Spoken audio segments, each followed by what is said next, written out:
what's happened in the last 4 months that I'm particularly interested in. So, since plaintiff's burden, we'll start with Mr. Risner. Go ahead, sir. Yeah, thank you, Judge. Judge, I brought this board down. I want to draw a little something. First, I want to put in the middle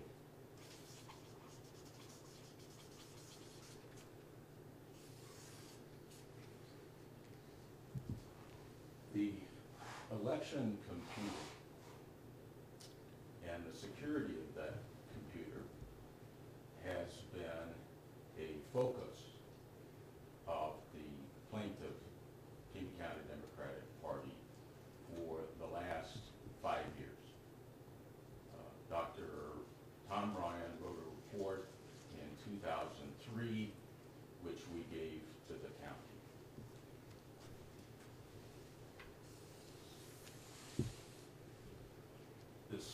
What we have wanted to do, and what Dr. Jefferson, what really the county has been useful in the same thing, the number one key aspect is to protect access to that computer.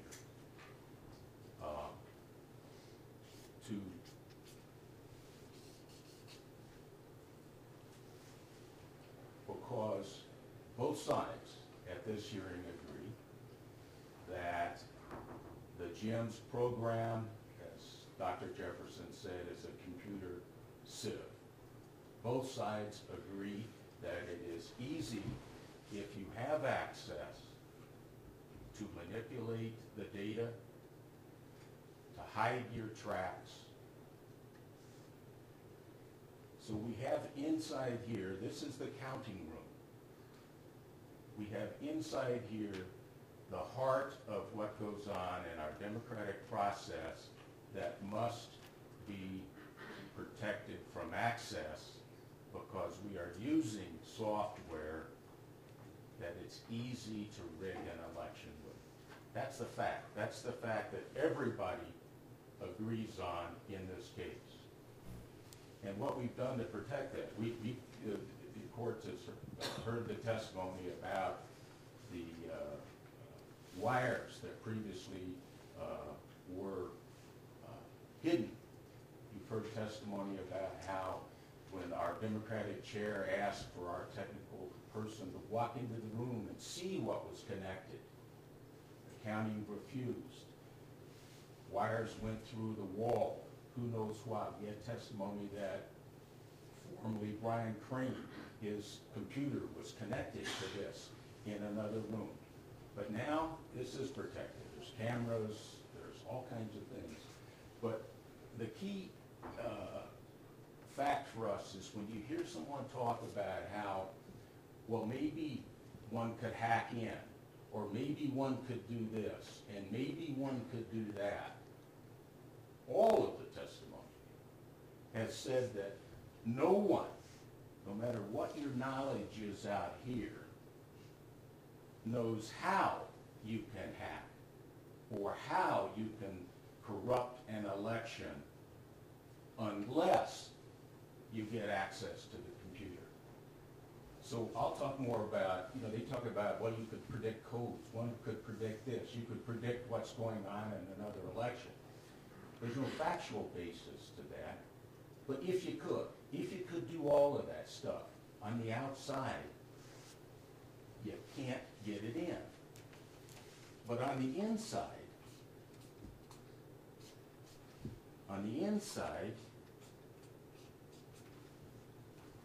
Brian Crane, Mary, Brad Nelson, there are people on the inside. And what does the person on the inside? We have testimony about him taking home the data from inside. So the question then is, if it's easy to manipulate, if it's easy to rig it, if it's easy to cheat, who checks? I was stunned, frankly, during the deposition of Arizona's election director. On behalf of the Secretary of State, he said they can't check. He said it's the official position of the Secretary of State that they have no jurisdiction to check In the absence of fraud. in the absence of fraud. Interestingly enough, there was an allegation of fraud. And the Attorney General conducted an investigation. And the testimony of the Arizona Secretary of State was they were informed of that investigation. And they received a copy of the draft report the night before, but they were never asked, nor did they provide the copy that they had in their office pursuant to 445A. And the allegation of what the Attorney General would have been looking for is whether or not, one of the possibilities was whether or not there had been a flip where a yes was counted as a no. John Moffitt says that can be done. He's done it. That was part of history, that in the sense that it's certainly something that could be done. But it's interesting when the only time that any of us know about that there was in fact an allegation of fraud, that piece of evidence that was in the Secretary of State's office was neither asked for nor provided. And that report came out in July, and in November 27th, the key piece of evidence that had never been looked at or examined was mailed back to Pima County and turned over to the suspects in the investigation without ever having been looked at. And not only has the Secretary of State say that they have no jurisdiction, the Secretary of State is not aware of any county ever looking to see what goes on within the computer counting room, the counting of the ballots. They're not aware of any county ever looking. We have sworn testimony here that Pima County has never done so. Up until now, till the deposition of John Moffitt a week or two ago, Pima County has not done so. The Democratic Party and the public, we're out here. We have rights and we want to. And if we don't, no one can look in and see what's going on. If we don't, then there will be a secret computer program where there's secret counties that is easy to manipulate and easy to rig, and no one could be able to look and see what's there. So what would prevent us from doing that? This whole case, the defense from the county attorney's office initially, 16445 says we can't do it. 16445 says it's secret. But you heard the official position of the Secretary of State, it's in his deposition, is no. They agree, their legal analysis is identical to the legal analysis of the Democratic Party throughout this entire case, which is that the statute does not apply to the counties. It applies to the Secretary of State. They can't turn it over. They're supposed to keep it for fraud and presumably to use it for fraud.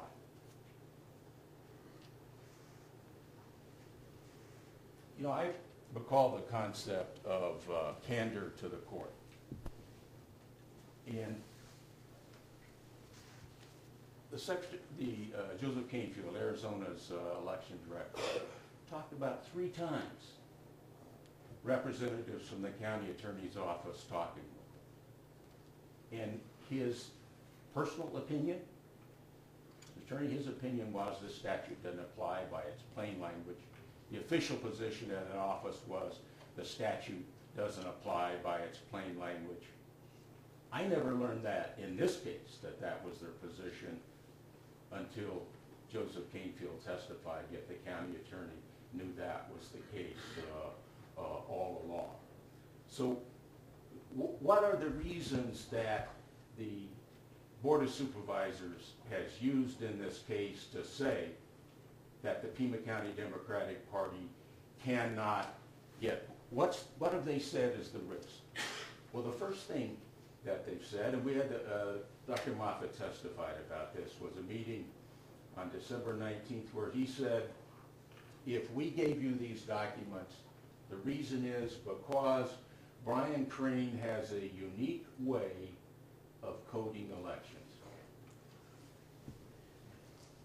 You have, as an exhibit to John Moffitt's deposition, is a list of codes that Dr. Ryan provided. He made this list and it testified about it. It was marked at John Moffitt's deposition. Those codes are simple things.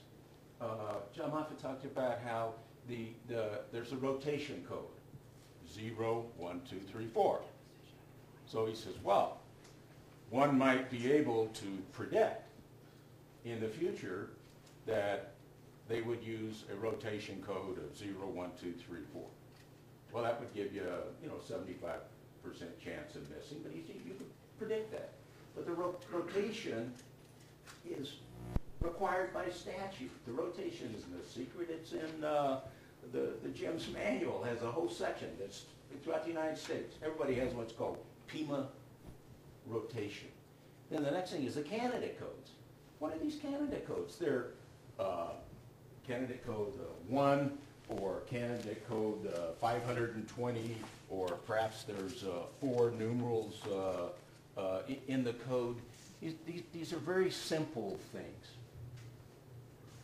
But they agree that the next election, it's a simple matter to change the code. It's a simple matter to, if they're taking information from a past election, use that information and change the code from this office, find, replace. It's a small thing. And where does that lead you? All these guys talked about how it really, if you're going to predict a code or something in the next election, then what do you do with it? You can't get stuff in here. That room has seals, it's got everything, it's totally indicated, no one can do it. When our people are in this room, there's a little line, and you have to stand here. You can't even walk around the room. That thing's protected when we're in there. There's no way to get access to that computer. So what does it do you to get, if you could predict the codes? It doesn't lead you anywhere. Where do they say it leads you? Well, they say, well, maybe you could print your own ballots. And then they constantly come up with secret information. You might learn the font. You might learn the size of the paper. You could learn these various things that, of course, are all in the run-back contract.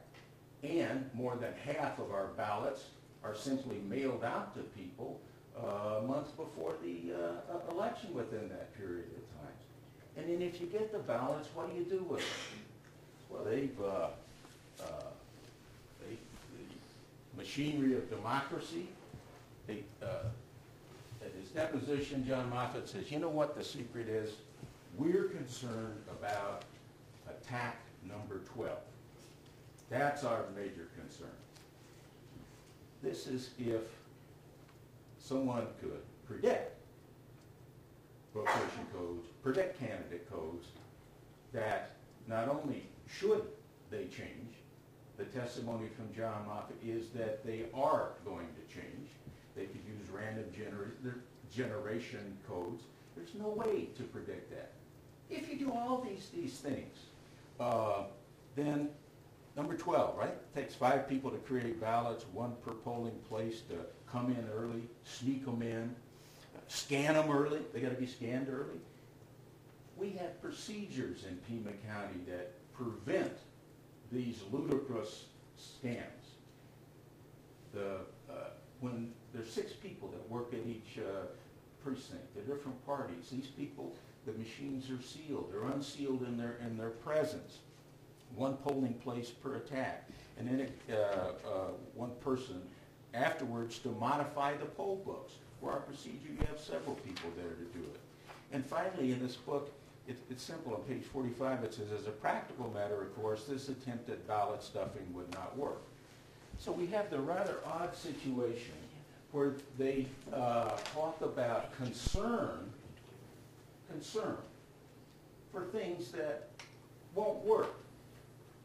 The Board of Supervisors haven't checked. When the Board of Supervisors, or when the county learned and told in this court that everyone in that whole election department might take the Fifth Amendment because they're concerned about criminal liability, questions were not even asked of what went on. When we sent in reports, questions weren't asked. When that report came in 2003, changes weren't made. So we have a situation where what's known that there are huge security problems. What's known about how you rig elections, those aren't checked.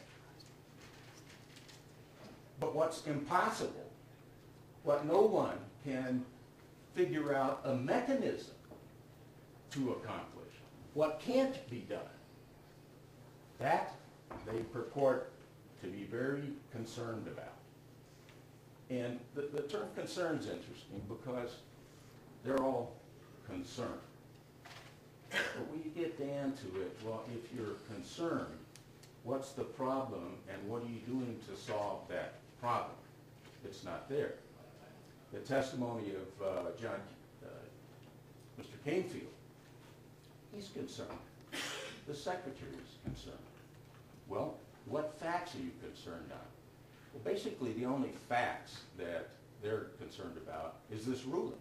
Because in this ruling, the court, and the erroneous aspects that we're challenging, said that there was some possibility for hacking and so forth. And they're relying on that, but nothing beyond that. And so when I would talk to Mr. Canfield, well, what is this concern? Well, he says, you know, if someone could get a database, they could mimic an election. You know, I said, well, what does that mean?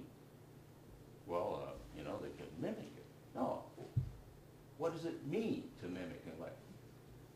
He, other than phrasing a script, there was nothing that he could say factually.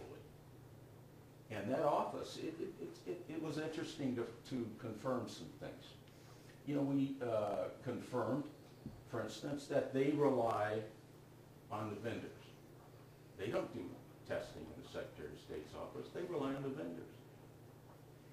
And the vendors paid Cyber and Wiley to certify their product. But the Federal Election Commission later came in and examined and said Cyber and Wiley did not do the testing that should be required. And Cyber said, wait, Debo lied to us about it.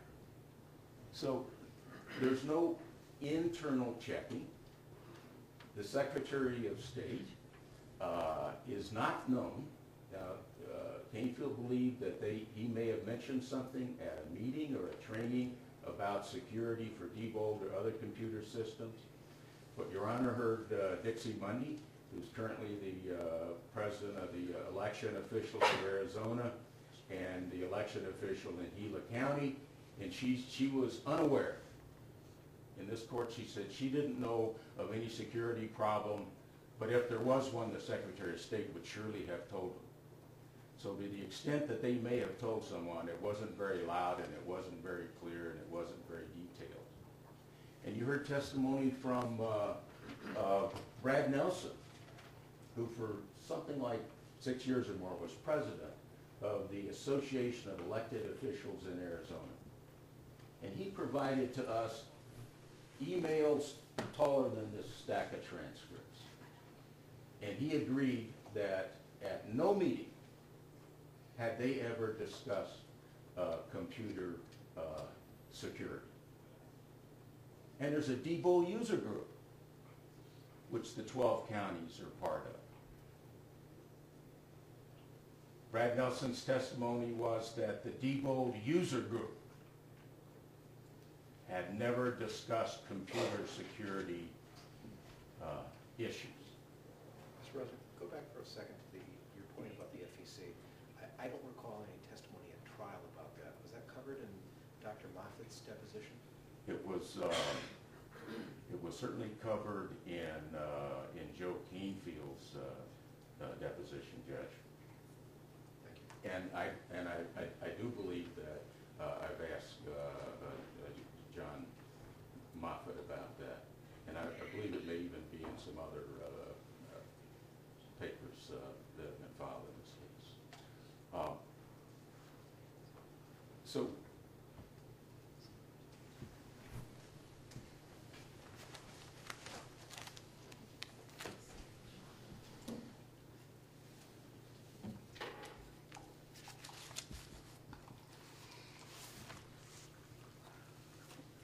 Judge, one of the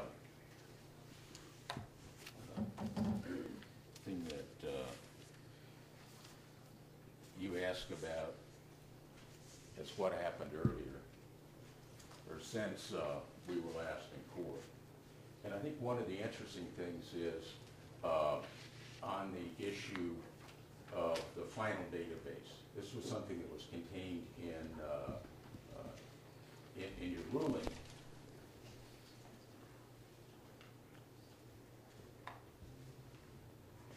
We objected that was an error, that there was absolutely no problem turning over all of the iterations of the data in a single election from beginning to end.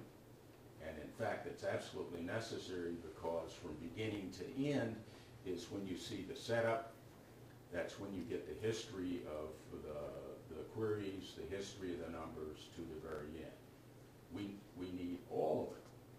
And there is no security risk. And attached to John Moffitt's declaration was a transcript of the portion of what was said at a Board of Supervisors meeting, where Jim March, talking about John Moffitt, said, ask him, is there a possible security difference between releasing one election file for an election and releasing the entire set for the same election? And the chairman, Richard Elias, asked Moffitt to give an answer. John Moffitt, the programming part that Jim is talking about should stay the same, exactly the same throughout the election. Mr. March, so there's no security difference possible between just the final database and the entire set of databases for the election. There's no difference possible in security. John Moffitt, for one election, that's correct. Which paragraph? Bill, I can just hand you. There are no page numbers on these either, so. Yeah, just hand you that. It's, I believe it's. Oh, you're not reading from. I thought you were reading from Moffitt's declaration. No, I'm reading from an exhibit to his declaration, Exhibit G. He attached exhibits to his declaration, Judge. Thank you. But I think that's a fair example of what I've seen in this case is an attempt to fog the issues, to throw out and see what will stick. You know, I believe we saw that with the 16445 in asserting and intimating to the court that the Secretary of State agreed that somehow that made it secret and somehow applied to the counties when they knew that it didn't. Somehow intimating that there would be a problem of giving the entire iteration when in fact he agreed it's not possible. And to intimate that there's problems in the future if we got the rest of the databases. We have now, you know, as Your Honor knows, something like 308. If we get the rest of them, what's the problem? You know, he said, well, you could learn the architecture, you could learn this and that. But I think if Your Honor's read, you have David Jefferson's declaration is phenomenal. It's thorough. He's someone that has expertise that has been utilized in 5 successive secretaries of state in California. He understands security. He understands elections. He says there's no risk. Or Tom Ryan in Ohio. This is what I was saying. He doesn't know how many computer scientists are also lawyers, but he's been involved with the collaborative report from Cuyahoga County, which is part of the record in this case. He wrote the peer-reviewed article with Candace Hope on the defects of the JET database for gyms. That's an exhibit in this case, and he's quite clear that there is no risk. And Dr. Tom Ryan in Tucson, who for the last 5 years has been examining these sort of things, is quite clear that there's no risk. And when you come down to it, they haven't pointed out any risk. They've not pointed out any risk. But we have pointed out huge, huge problems. And the problem is that no one checks.